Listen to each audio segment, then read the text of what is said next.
Hello everyone and welcome to my CS24 channel. I hope everyone is having a wonderful day.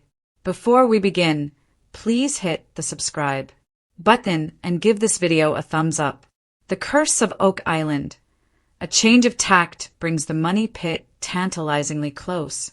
This week on The Curse of Oak Island, the team changed direction with the borehole drilling and instantly found a shaft. The guys believe they may have hit Shaft 6, which would put them merely feet away from the money pit and the treasure. There was quite a bit going on in different places on this week's episode, but the most interesting action happened in the money pit area as Rick Lagina ordered the guys to go in search of his white whale, or as everyone else calls it, Shaft 6. Geologist Terry Matheson and historian Charles Barkhouse have been overseeing the borehole drilling in the money pit area and have been concentrating on the CE1 cluster. In recent weeks, they have uncovered various pieces of wood dating as far back as the 15th century, along with a couple of metal pieces with golden flakes. However, the time has come to move on. In approximately 1 month, giant 10-foot steel caisson cases will arrive on the island, and the team needs to have 4 locations to put them in the ground where they can guarantee results. Rick told the guys, "We need to move from exploration to confirmation." With that in mind, surveyor Steve Guptill recommended they move the borehole drill about 17 to 18 feet to the southwest of the sea, 1 hole to see if they could find Shaft 6. And Rick wholeheartedly agreed, stating that he has always thought Shaft 6 was key to finding the treasure. This shaft was constructed by searchers in 1861 and was built to enter the money pit chamber from underneath, thereby avoiding the flood tunnels. The project failed when the shaft filled up with seawater, and they suspect the money pit chamber collapsed, scattering the treasure. However, if our guys hit that shaft and can figure out its orientation, then they will be just 18 feet away from the money pit. Simple. And Terry and Charles got a result almost straight away. At 79 feet, they hit what was obviously stacked timbers. And again at 79 feet and again at 89 feet, they hit at least 20 feet of stacked timber and didn't need to dig any deeper to be sure that they'd hit a shaft.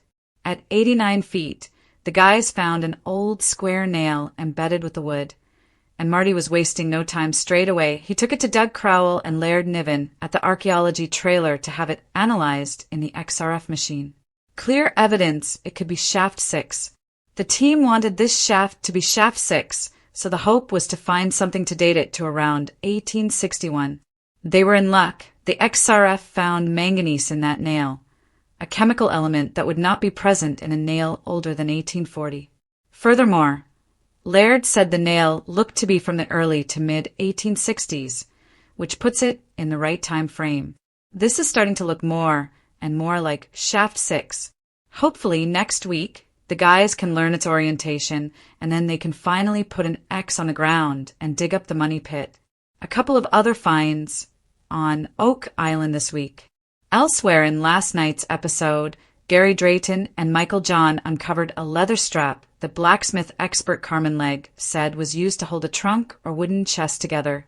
Legg also said it was a heavy-duty strap, so it would likely be used in the transport of heavy goods such as china or treasure. And in the swamp, Billy Gerhardt and his digger pulled 3 large pieces of wood out of the marshy depths, which were clearly human-made. 2 of the pieces looked like they may be survey stakes, but there wasn't time this week to do a proper analysis. Perhaps the guys will know more next week. The morning fog still hugged the shores of Oak Island as the team gathered near the base of the newest drill site. The usual rhythm of the island, the groan of machinery, the chirp of radios, and the banter of hopeful treasure hunters, was underscored by something different today, a quiet confidence. Marty Lagina stood over a cluster of freshly printed maps on the tailgate of a pickup truck, pointing animatedly at a shaded contour around the infamous money pit. "Look," he said, tapping the page. "We've been going about this all wrong. We've been chasing anomalies, chasing the past. But maybe it's time we let the island show us where it wants us to go." Rick Lagina, ever the philosopher, nodded solemnly. "We've always said the island speaks in whispers," he said. "Maybe it's time we stopped trying to yell over it." The change of tact had come after a long winter of reflection and analysis. The team, weary from the false starts and dead ends of past seasons, had turned to a completely new strategy, a methodical, grid-based drilling operation, focused not just on what was underground, but what had once moved underground. Dr. Ian Spooner had spearheaded a new geohydrological model of the Money Pit Zone, suggesting that rather than focusing solely on the vertical tunnels, the team needed to explore what the natural flow of water and sediment could reveal. Spoils from previous digs were reanalyzed. Core samples were examined for organic clues. Human activity, wooden structures, even evidence of ancient metals displaced by centuries of collapse and flooding. Their first success came quietly. In borehole AB13, situated just southwest of where Shaft 6 once stood, the team hit something unexpected. An air pocket followed by a collapse into a void. This was no random cavity. The shape and depth aligned eerily well with historic records of the legendary box, drains thought to protect the Money Pit with flood tunnels. Billy Gerhardt, operating the excavator like a surgeon, was the first to call it out over the radio. "Fellas," he said, his voice crackling with restrained excitement, "I think we've punched through to something hollow." Rick, Marty, and Charles Barkhouse arrived within minutes.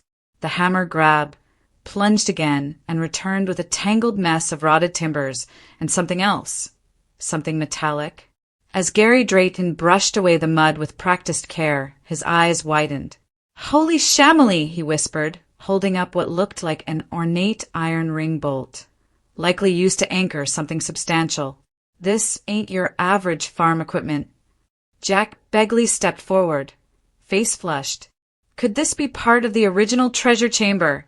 he asked breathlessly. Charles narrowed his eyes at the piece. "More likely a piece of the supporting platform described in the early 1800s accounts. But if that's what this is, we're within inches of history." The mood on the island changed overnight. Cautious optimism turned into electric excitement. In rapid succession, the team drilled around AB13, establishing what looked like the northern arc of a circular, man-made chamber. Even more astonishing was what they began pulling up next. Small flakes of hammered gold embedded in layers of clay and coconut fiber, both known to be materials used in the elaborate booby traps laid centuries ago.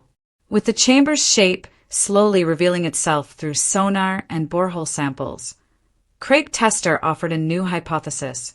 What if the original Money Pit chamber wasn't directly beneath Shaft 2 or Shaft 5, but slightly to the south? Everything about this structure suggests misdirection. They built decoys. This chamber, this could be the real vault.